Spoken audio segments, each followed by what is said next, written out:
자, 이 출애굽 과정에서 이제 이스라엘 백성들의 어떠한 정체성과 또 하나님께서 이들을 구속하신 얘기가 나오는데요. 이 부분은 우리가 잠깐 한번 살펴보도록 하겠습니다. 출애굽기 3장 7절에 보면 아직 이제 모세를 보내서 출애굽을 요구하기 전이거든요. 그런데도 불구하고 하나님께서 여호와께서 가라사대 내가 애굽에 있는 내 백성의 고통을 정령히 보고 그들이 그 간역자로 인하여 부르짖음을 듣고 그 우고를 알고 벌써 그 당시에 이 이스라엘 백성을 하나님께서 내 백성이라 부르고 있습니다. 출애굽기에 내 백성이라는 이 명칭이 제일 처음에 등장하는 것이 3장 7절입니다. 우리가 하나님의 언약 백성으로서 정식으로 그러한 정체성을 가지고 하나님과 언약 관계를 정식으로 맺고 출범하는 것은 그 신의 산 언약을 맺으심으로써 출발하는 걸로 알고 있습니다. 성경은 벌써 훨씬 이전에 아직 홍해를 건너기 이전에도 하나님께서 이스라엘 백성을 가리켜 내 백성이라고 부르고 계시다는 거죠. 하나님께서 이미 아브라함의 언약에서 그 아브라함의 후손들을 믿음으로 의롭다 하시면서 그 아브라함의 후손들을 하나님의 백성 삼으시겠다고 내가 그들의 하나님이 되리라고 약속을 주셨잖아요. 그래서 아직까지 신의 산 언약이 맺어지기 전임에도 불구하고 이스라엘 백성들 애굽 땅에는 아직 노예 상태이지만 그들이 바로 아브라함의 언약을 이어갈 그 후손임을 하나님께서 미리 아셨기 때문에 이스라엘 백성을 이미 내 백성이라고 부르고 계셨다. 그리고 창세기 6장 6절 8절에 이제 모세가 하나님의 말씀을 이스라엘 백성에게 이렇게 전합니다. 그러므로 이스라엘 자손에게 말하기를 나는 여호와라 내가 애굽 사람의 무거운 짐 밑에서 너희를 빼어내며 그 고역에서 너희를 건지며 편팔과 큰 재앙으로 너희를 구속하여 너희로 내 백성을 삼고 나는 너희 하나님이 되리니 나는 애굽 사람의 무거운 짐 밑에서 너희를 빼어낸 너희 하나님 여호와인 줄 너희가 알지라 내가 아브라함과 이삭과 야곱에게 주기로 하여 맹세한 땅으로 너희를 인도하고 그 땅을 너희에게 주어 기업을 삼게 하리라 나는 여호와로라 하셨다 하라. 말씀에서 우리가 좀 눈여겨봐야 될 표현들이 나오는데 다 동사로 되어 있습니다. 너희를 빼어내며 너희를 건지며 너희를 구속하여 너희로 내 백성을 삼고 그리고 나는 너희 하나님이 되겠다. 이 빼어낸다, 건진다, 구속한다, 삼고라는 말이요. 사실은 다 한마디로 이걸 한 단어로 만일에 뭉뚱그려서 표현하라 하면은 구원한다는 말과 우리가 그렇게 부를 수 있습니다. 그런데 그것을 이렇게 좀 구원에도 우리가 여러 가지 측면이 있잖아요. 그 측면들을 사실은 이스라엘 백성을 처음에 지금 출애굽으로 구원해내시면서 벌써 그 구원의 여러 가지 다른 측면의 개념들이 이 말씀에서 드러나고 있다는 것입니다. 유대인들이 지금 현대까지도 가장 크게 여기는 어떤 유월절 규례가 뭐냐 하면은 유월절에 그들이 먹는 유월절 식사 세대르라고 부르죠. 식사인데 그 식사에서 가장 중요한 또 하나의 순서가 뭐냐 하면은 물론 그 유월절 떡을 그죠 맞자라고 부르는 떡을 나누는 것도 있지만 포도주를 마시는데 포도주 4잔을 마십니다. 그것이 이제 고래로부터 내려오는 어떤 그 유대 그 유월절 식사의 하나의 규례인데 물론 성경에는 나오지 않습니다. 그런데 이 4잔의 포도주에 그들 나름대로의 이름이 붙어 있습니다. 첫 번째 잔이 The Cup of Sanctification. 그러니까 거룩 혹은 구별한다는 뜻입니다. Sanctification은. 두 번째는 Cup of Deliverance. Deliverance는 구출한다는 뜻이죠. 어디 뭐 물에나 함정에 빠진 자를 구출해내는 것을 Deliverance라고 합니다. 그게 두 번째 컵의 이름이고 세 번째는 Cup of Redemption이라고 부릅니다. Redemption은 우리나라 말로 또 많이 우리가 쓰는 흔히 교회에서도 많이 쓰는 용어인데 구속한다는 뜻입니다. Cup of Redemption. 그리고 마지막에는 The Cup of 할렐. 할렐은 그냥 히브리 말인데 찬양한다 이런 뜻이죠. 그죠? 그래서 찬양한다 이런 이제 명칭이 붙어 있는데 사실은 이 출애굽기 금방 읽었던 이 6장 6절에서 8절 말씀에서 우리 4단어에서 그 4잔의 포도주의 잔의 명칭이 온 것입니다. 빼어낸다는 말은 sanctification, 구별시킨다는 얘기죠. 그래서 구별시킨다는 말은 뭔가를 이렇게 다 섞여 있는 상태에서 하나님께서 어떤 특별한 목적을 위해서 어떤 특별한 일단의 그룹을 이렇게 마크, 하이라이트, 예를 들어서 그게 뭐 색칠을 한다거나 뭐 어떻게 뚝 뽑아서 이렇게 옆에 딱 이렇게 뽑아서 제껴 놓는 거. 교회적인 개념이 바로 거룩하다입니다. 그래서 이스라엘 백성들을 본래는 열방이었는데 열방의 다른 모든 민족과 구분 없이 똑같은 열방의 한 민족이었는데 하나님의 특별한 어떠한 목적으로 인해서 이 민족을 선택하시고 다른 열방과 구별되게 뚝 하나님께서 어떠한 목적으로 쓰고자 떼어놓으셨다는 얘기죠. 우리는 이 sanctification을 사실은 성화의 개념으로 이해합니다. 우리가 먼저 예수 그리스도를 믿고 칭의를 이루고 그분을 믿음으로써 우리가 하나님 앞에 의롭다 칭함을 받고 이 땅에 사는 동안에 세상과 우리는 구별된 삶을 살아야 된다. 그래서 우리를 그것을 성화라고 부르죠. 성화 과정을 바로 sanctification이라고 부릅니다.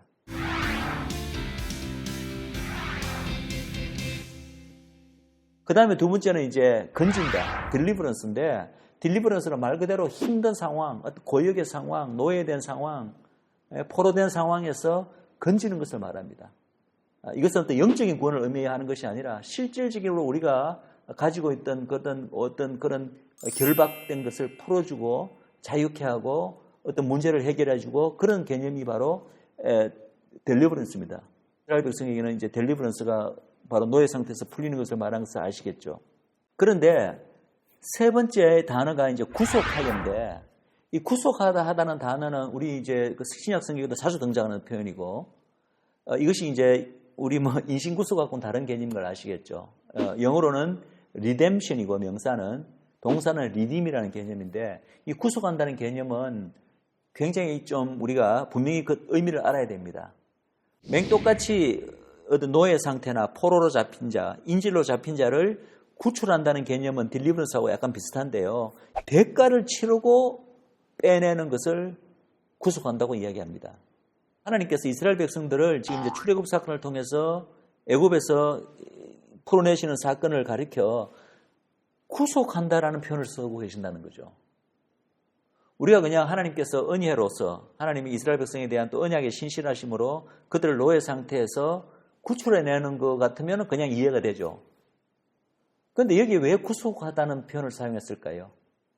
구속한다는 표현을 사용하려면 어떻게 해야 된다고요? 이스라엘 민족을 빼내기 위해서 하나님께서 어떠한 대가를, 어떤 희생을 치르셔야 그게 구속의 개념이 됩니다. 빼내는 자가 뭔가 자기 스스로 어떤 대가를 치러야 돼요. 희생을 치러야 돼요. 그런데 한번 생각해 보십시오. 하나님께서 우리가 역사적으로 이 출애굽 사건을 생각해 볼 때 하나님께서 이스라엘 백성을 출애굽시키기 위해서 하나님께서 어떤 대가를 치르셨나요? 물론 그 대가의 어떤 요소는 있습니다. 어떤 요소가 있냐면 우리가 이제 출애굽 사건에 있어서 우리가 잘 알고 있는 그 양의 피를 발라서 그죠? 그 문술주의 발음으로써 죽음의 천사가 이스라엘은 아무도 치지 않고 애굽의 장자들만 다 죽이는 것. 즉 양의 피가 바로 이스라엘 민족이 사실 또 그들도 장자가 다 죽어야 되는데 그죠? 그 양의 피 때문에 일종의 대속이죠. 그죠? 대속을 했기 때문에 이제 되는 거죠. 이스라엘 백성들은 한 명도 죽지 않고 구원을 받게 되는 거잖아요. 그런데 그것은 양이 피를 흘린 것이지 이 이스라엘 백성을 빼내는 그 주체는 하나님이시잖아요.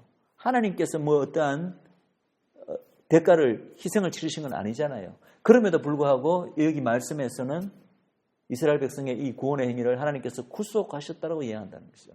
그 출애굽 사건에서 흘린 그 양들의 피가 무술주에 발라진 양들의 피가 결국은 장차 하나님의 독생자이신 그리스도가 이 땅에 오셔서 하나님께서 친히 그 희생이 되시는 하나님께서 친히 이스라엘 백성의 하나님의 백성들의 그 죄를 위해서 어떠한 대가를 치르시는 그것을 예표하고 있기 때문에 이 출애굽 사건이 장차 그런 일을 예표하고 있기 때문에 하나님께서 미리 여기서 구속하여라는 말을 사용하실 수 있다는 것이죠. 그냥 역사적으로 드러난 사건만으로 본다면 이런 말이 그렇게 딱 들어맞는 표현은 아니죠. 그리고 마지막 단계의 단어가 바로 너희로 내 백성을 삼고라는 단어입니다. 이 삼고라는 단어는 그냥 영어로는 그러니까 보니까 간단하게 take, 너희들을 내 백성으로 take, 삼는다 이런 되는데 이 삼는다는 이 표현의 그 히브리 원어를 보면요. 이 표현이 바로 어떤 여인을 신부로 삼는다는 그와 똑같은 표현이에요. 하나님께서 이스라엘 백성을 이제는 이스라엘 자손들을 내 백성으로 삼겠다라는 이 표현 자체가 이스라엘 백성과 결혼 관계를 염두에 두고 이스라엘 백성들이 그들을 내 신부로 삼겠다. 이 결혼의 개념이 이 안에 들어가 있다는 거예요. 신부 삼는 개념이. 근데 이 개념이야말로 사실은 우리가 구약에서뿐만 아니라 신약에서도 우리가 늘 이야기하는 거잖아요. 우리는 그것을 어떻게 표현합니까? 어린 양의 혼인잔치. 그래서 이 하나님의 구속사가 끝이 나면은 마지막 때 주님이 오셔서 모든 구속받은 하나님의 백성들을 이끌고 어린 양의 혼인잔치를 가질 것을 우리가 알고 있고 계시록에서 분명히 그렇게 이야기하고 있죠. 그래서 우리는 그날을 고대하잖아요. 그래서 어떤 이들은 이 하나님의 구속사 잔치를 결국은 이 결혼식이 그 가장 중심 주제라고 또 말할 수 있다. 하나님의 모든 구속사의 그 완결점, 그죠? 최종 목표점은 바로 하나님이 그 모든 구속하신 신부들과 함께 천상의 결혼식을 올리는 것이다. 이렇게까지 구속사를 표현한다는 거죠. 그리고 이러한 이제 출애굽을 시키시는 하나님의 그 목적을 여기 다시 한번 이렇게 천명하고 있습니다. 너희로 내 백성을 삼고 나는 너희 하나님이 되리니. 아브라함의 언약을 공부할 때 우리가 7번째 약속이었나요? 우리가 바로 이 약속이었잖아요. 아브라함의 언약에서부터 하나님께서 이루고자 하시는 그 약속이 바로 아브라함의 후손으로 하여금 나는 너희들의 하나님이 되고 그 아브라함의 후손들을 내 백성으로 삼겠다. 실제로 그 목적을 위해서 이끌어낸 한 민족, 복수의 아브라함의 후손의 집단이 바로 이스라엘 백성임을 여기서 우리가 분명히 알 수가 있습니다.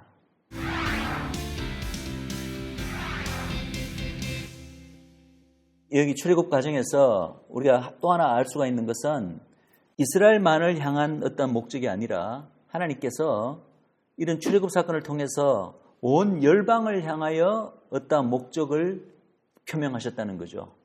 그리고 온 열방을 향하여 하나님께서 보이신 이 목적을 위해서 이스라엘에게 특별히 어떤 신분을 부여하십니다. 그런데 그 신분은 하나님 앞에 물론 신분이죠. 그러나 그 신분은 각각 그 나머지 이스라엘 제외한 나머지 모든 열방에 대해서 이스라엘이 가지는 신분이에요. 자, 근데 그 중에 이제 두 가지 신분, 열방의 장자된 신분과 열방의 제사장 된 신분은 우리가 앞에 강의들에서 우리가 자세히 공부를 했습니다. 출애굽기 4장 22절, 너는 바로에게 이르기를 여호와의 말씀에 이스라엘은 내 아들 내 장자라. 그다음에 열방의 제사장 된 신분으로서 이스라엘이 불러졌다. 그 제사장의 역할이 어떤 역할이냐에 대해서 우리가 세 가지로 나누어서 전에 강의에서 깊이 공부를 했습니다. 출애굽기 19장 6절 앞부분에 보면은 너희가 내게 대하여 제사장 나라가 되며 거룩한 백성이 되리라. 근데 이제 제가 오늘 여기서 말씀드리고 싶은 것은 또 하나의 어떠한 신분이 있다는 거죠. 출애굽기 7장 5절에 보시면 내가 내 손을 애굽 위에 펴서 이스라엘 자손을 그 땅에서 인도하여 낼 때에야 애굽 사람이 나를 여호와인 줄 알리라 하시매.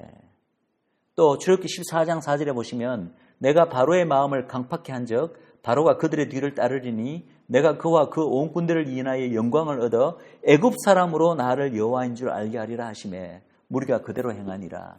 하나님께서 이스라엘 백성을 출애굽시키시고 그 과정에서 온갖 이런 어떤 기적을 일으키시고, 그죠? 애굽의 군대를 멸하시고 정말 이러한 놀라운 일을 행하시는 그 목적 이변에는 애굽 사람이 다 나를 여호와인 줄 알게 하겠다는 하시는 거예요. 여러분, 애굽 사람은 한마디로 말하면은 바로 이스라엘을 제외한 온 열방을 상징합니다. 예표합니다. 즉 하나님의 또 하나의 목적은 뭐냐면은 이스라엘을 통하여 혹은 이스라엘을 통하여 하시는 하나님의 여러 가지 역사들을 통하여서 결국은 하나님께서는 온 열방에게 하나님을 알리시기를 원하신다는 거죠. 온 열방에게 하나님을 알리시기. 그것이 사실 아브라함의 그 언약에서 중요한 그 목표와도 바로 연결되지 않습니까? 아브라함의 언약의 가장 중요한 약속 중에 하나가 뭐였죠? 내가 너와 내 후손을 통하여 천하 만민이, 천하의 모든 족속이 복을 받게 하겠다. 그들이 복을 받게 하려면 어떻게 해야 됩니까? 여호와를 알아야 되잖아요. 우상숭배를 하고 있는 나라들이 여호와를 알아야 되잖아요. 그럼 그 여호와를 알게 하는 어떤 하나의 그 수단으로서, 통로로서 아브라함의 후손들을 사용하시겠다는 거죠.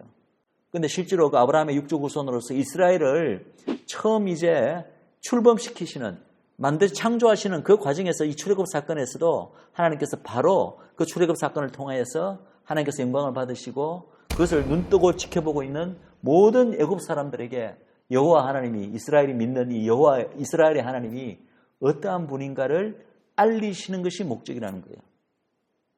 그런데 이러한 하나님의 목적은요, 놀랍게도 이 이스라엘 민족이 처음 출범할 때 이때만 이렇게 드러나는 것이 아니라 우리가 이제 후기 예언서들을 보면 특별히 에스겔서에 그것이 제일 잘 나타나 있는데요. 그 선지서들의 그 뒷부분을 보시면 이를 통하여란 말은 각각의 그 앞에 어떤 그 묘사된 하나님의 그 성경에 있어 묘사하고 있는 내용, 그건 전부 다 이스라엘의 종말적인 회복 사건, 그리고 열방에 대한 심판, 이스라엘의 어떤 하나님의 초월적인 역사하심으로 구원받는 사건, 그리고 특별히 마지막 에스겔서 38장, 39장 같으면은 곡과 마곡의 전쟁에서 이스라엘을 치러온 그 어떤 그 곡과 마곡의 곡의 연합 군대, 그죠? 연합 군대에 대해서 하나님께서 초자연적인 심판을 내리시는 그런 것들이 이제 앞에 다 묘사되어 있습니다.